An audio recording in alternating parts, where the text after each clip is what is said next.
Hello everyone, welcome to another Take a Peek episode. This time we're taking a peek at Toys of War from 2-Bit Studios. This is an action, indie, arcade style game. Let's go ahead and jump straight in, show you guys what the game is about. So, this can be played with a controller or with mouse and keyboard. I'm using a controller just because it makes it easy.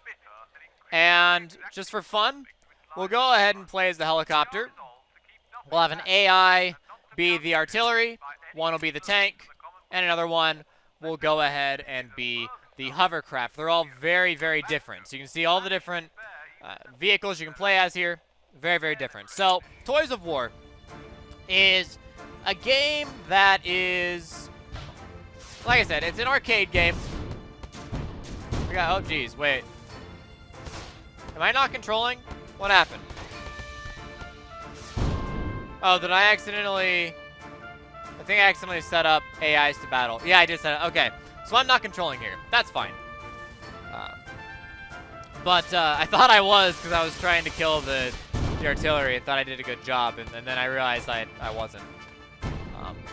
Anyways, so obviously you can set the AIs up to battle each other if you want, or you can take control yourself. That's fine. But this is a war game. Again, it's an arcade-style game where the entire objective is typically to blow up your opposition one way or another. And there are various different reasons and modes in which to do that. We'll get into some of those a little bit later here, some of which are very creative and very fun. But the premise is very simple. You are simulating a battle situation. Is what's going on here. So you're on a war table, and you're sitting down, and you're simulating a battle simulation. You're doing it thousands of times to find the perfect strategy, and then you're going to use that strategy to win the war. Because right now you're in the middle of a war. Now, of course, you're never going to go out and see the end of this war and whatnot. That's all just story. You know, it's backstory, it's fluff. It's not core to the gameplay. But it is kind of interesting to know about it. You know, it's a little thing to think about. But this is very much so an arcade game. It handles like an arcade game, it plays like an arcade game, and it looks like an arcade game. You know, if you went to a modern arcade today, and I do mean modern arcade, you would potentially see a game similar to this. You throw in, you know, $1, and you get to play one of these full rounds with 3 of your friends. Now, this game is local co-op. It also will eventually have online multiplayer. Blue won. Congratulations there. It will end up having local multiplayer as well. We'll go ahead and back out here. And we'll jump to... let's go with experimental weapon, because that's always fun. So select AI. So this is one of those that you are only allowed to have hovercrafts. For good reason. Go ahead and watch and see how this unfolds. It's a really fun mode. I really like experimental weapons. It's an exciting one. What's really fun about this game, though, is it does kind of create that sense of, like, you know, you yelling at your friends and cursing your friends for, you know, doing that one thing so perfectly. Like right there, someone just stole it away. The weapon, you're going to grab the weapon, fire the weapon. Missed. But this is one of those games where you can easily get angry at your friends over it. You know, you can very quickly do a Monopoly type situation while the AIs are just going at it, apparently. You can change the difficulties of the AIs to make the AIs more intelligent if you want to. This is not indicative of the most powerful AI. You can make the AI better. You can. That I can promise you. So if it looks kind of silly, don't worry. You can make the AI better. One thing I want to praise this game for is it has a lot of game modes. Like, they've taken this basic concept, and the AI is not very smart. Holy crap. This is not a good showing of the AI. But they've taken the game modes and they're taking the concept and made a lot of game modes out of it. And I think that's really interesting, all the different things you can do. We'll go ahead and just quit this because the AIs are not handling it well at all, which is really sad. When you play as a human in there, it's a lot better. We'll do Blitzkrieg. AI will handle this. There. The controls are pretty good, all in all. The controls handle really well. They can be a little confusing at first, and I think the devs are going to work on the controls a little bit more in the future. Because when I was trying to sit down and set up multiple players, I wasn't able to do that without purposefully rebinding the controls. You can use a controller, you can also use mouse and keyboard, you can use multiple controllers, do whatever you want to do. But the default control scheme as it stands when I'm making this video on October 14th, 2016, the basic control scheme is not the best. It's gonna, I hope they work on it, because obviously I've played a lot of games. I've reviewed a lot of games. I have 2,500 videos on the channel, right? And I've only been doing this for the past couple years. I've been playing video games my whole life. I have a lot of preconceptions when it comes to coming in and playing video games. It doesn't fit the basic control scheme very well, the standard that you would expect. So I went in, I hit enter, and that was, you know, to start the game, and spacebar was to shoot the weapon.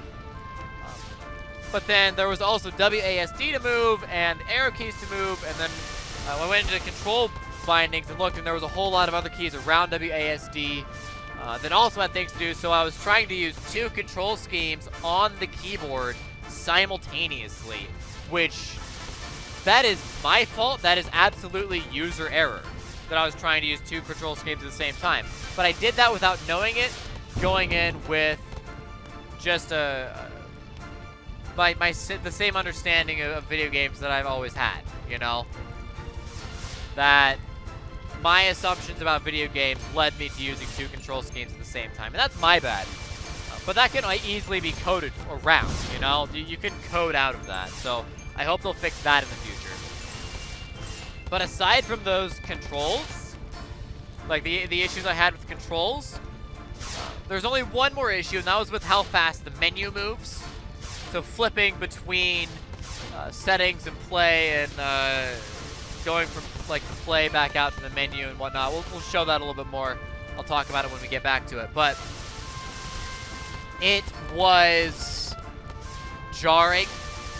It gave Aaron motion sickness, and I did actually tell the devs about that, so hopefully it'll be addressed in the future that the menu is a little jarring. They did not reply to me yet a couple days ago. So I hope they address that somehow. I don't know how, but that's the only other complaint, is the controls are confusing if you go in without reading the manual first, the control bindings, key bindings first. And the menu is jarring. But those are literally my only complaints about the game. It handles really well. The different vehicles are balanced really, really well. They each have their own special abilities. They have their own cooldowns, their own attacks. One thing the AI isn't showing here is you can also hunker down. Excuse me. That was weird. You can hunker down. I'm 24. I swear, I'm 24. And when you hunker down, you deflect bullets for a short while.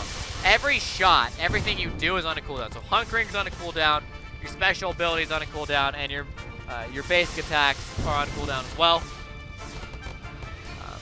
And so you have to use everything very carefully.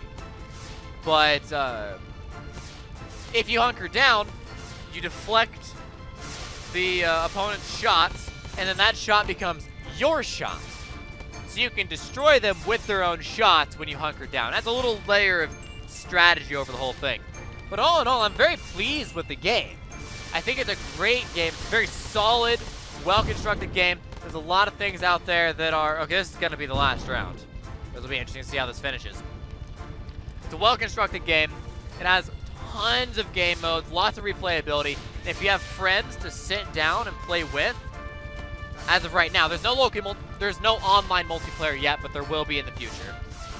But if you have right now, if you have friends to sit down and play the game with, this game is a fantastic game to play together. It's on par with, I would say, Crawl with as for party games. Sit down, play it, have fun, really just enjoy the experience with a whole bunch of friends. I think this game is fantastic. That's a great party game.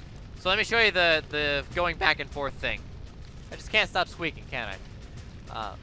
So this is not so bad. Like, it's a little fast, but it's fine. This, however, this is what caused motion sickness for Erin, is doing this. This made her motion sick. And I did warn you guys, this is what caused motion sickness before I did that, just in case. What's cool, though, is if I switch to, say, War Spoils and then back out. Nope, never mind. Never mind. There is a Tour of Duty, so if you want to play everything, you can just do Tour of Duty. It'll go through, and you'll play everything. It's really exciting. It's a great party mode to sit down and just play with your friends a whole lot. I love Tour of Duty. I think this is what really completes the game. Being able to do everything really completes the game. So, anyways, really, really fun game. Really cool game. Lots of different game modes. If you have friends to play with, if you have friends who have their own game controllers to plug into your computer, sit down, buy this game, play it with them. It is a lot of fun to play it with other people. It genuinely is, I promise you. But just be aware that if you go in and you look at the controls, that if you want to bind multiple players, you have to go in and manually bind it. It's not pre-binded, and if you go in and you try to, if you just try to go in and say that I have to click done, which is the frustrating thing about that menu. But if you go in to play and you go in here and say you want to have two people, so I press A, I joined in, and then if I press A on the keyboard, all it does is it selects it for me, right? That is frustrating. It doesn't automatically register the keyboard as a different device than the controllers. That's the one thing I wish they would fix about the game, is that I wish they would automatically detect the keyboard is different from the mouse, or keyboard and mouse is the same as each other, but is different than a controller, and it doesn't automatically detect that. So that is my biggest complaint, is that's what I'm talking about, the controls being weird. That's just what it is. And I told the devs about it. I hope they address it in the future, that it automatically detects the keyboard as a different player than the controller. But aside from that minor grievance, really, because this game's going to have online multiplayer eventually. Aside from that minor grievance and the motion sickness caused by going to settings, the game is good. I've encountered precisely 0 crashes. As far as I know, have not encountered any bugs, although the AI was a little buggy there at the end. And it's just been this really awesome experience. I mean, letting the AI just kind of battle it out is pretty fun to watch sometimes on higher difficulties. And there you go. And just playing with the different game modes are exciting. It's really exciting. I greatly enjoy it. So, again, I recommend it. If you have friends to play with, it's not a great single-player experience. It's not a very fun single-player experience. But when you sit down and you play it with other people, it's kind of like Monopoly. You're gonna hate your friends at the end, but in a good way. You know, It's that, you know, shake your fist, you know, oh, darn you, I'll get you next time sort of thing. And I like that about this game. I think they did a really good job making this game fun, engaging, and exciting. But only when you're playing with other players. It loses something when you're not playing with other players. So, anyways, guys, that's my review of Tanks of War, or Toys of War, sorry. My review of Toys of War. I give it a 7 out of 10 overall. I would give it a higher rating if I had more people to play with. As it stands, pretty much all of my friends are all over the world. So to not have online multiplayer and other friends to play with does kind of hurt the situation. But it was an exciting game. Aaron and I sat down and we looked at the game together. And we had some fun with that, absolutely. But without having all 4 players being human simultaneously, you know, it's kind of like Mario Party. What's the fun in playing against the AI when you can play against your friends? You got to play with your friends with this one, guys. So, if you have friends to play with, and they have controllers, or you want to take the time to manually rebind the key bindings, then it'll be a good time. I recommend it. It's a great buy. It is, what was it? It's 15 bucks on Steam. I do think that's priced a little high. I think it should be a $10 game. But at the same time, I look at the pricing of games like Crawl and Mario Party, which I would suggest have similar amounts of replayability. And they're priced very similarly, with the exception of Mario Party being a Nintendo game, so it's priced absurdly high. But similar games are priced at a very similar price point. So the $15 price point is understandable. I feel like it's too much, but going across all of the games that are similar to this game, they're all priced about the same. So you're not going to be able to find a gem for something cheap. You know, I feel like $12 would be much more appropriate than $15, for example, for this game. I feel like I would pay $12 to play this game. $15 feels a little much. But your mileage may vary. Anyways, again, the link to buy it is down below, as always, in the description. Feel free to check it out. But for now, that's going to go ahead and do it for this Take a Peek episode. I hope it was informative. I hope you guys enjoy it. And if you guys end up picking up the game, I hope you guys have a lot of fun playing it. I think that, again, if you have friends, this would be a great game to play. One thing I did not show real quick. I just thought I should show that real quick. When you're a human player, there's something very specific here. So we'll just jump in real quick. And I'm going to go kill myself because I want to show this. So we go over here, we get shot up, we die. Someone kill me, please. Thank you. So when a human player dies, they get to control a little drone. Really? You guys just killed each other before I could show? Come on. You get to control a little drone. One last little thing here, part of the gameplay. So when you die, you're not out. Kill me. Yes. Okay. This little drone is an EMP drone that can disable your opposition. By doing that, I just basically guaranteed they'd kill each other. Don't forget to aim. It's telling me like little helpful tidbits because I'm deliberately dying. But yeah, you can just aim just fine. But kill me. I want to show off this little drone more. But yeah, it's a little EMP drone. And you can disable your opponents. So if you want to get revenge, or if, you know, obviously green's winning. So if you wanted to, when you die, go and harass green to make green lose, you can absolutely do that. One last little thing that's a little balancing. You notice the little shields that'll appear on my corpse? Not my corpse, but on my my tank there. It's because I'm behind. So look at my tank. Look at the red tank. You'll see little shields. They'll pop up. There you go. So I have 2 shields, right? And they absorb shots. This is because I'm behind. So it's trying to balance the game, trying to make it fair because I'm behind. And so now I won. And so then, again, keep paying attention to the shields on my little guy. I still have 2 because I'm way behind.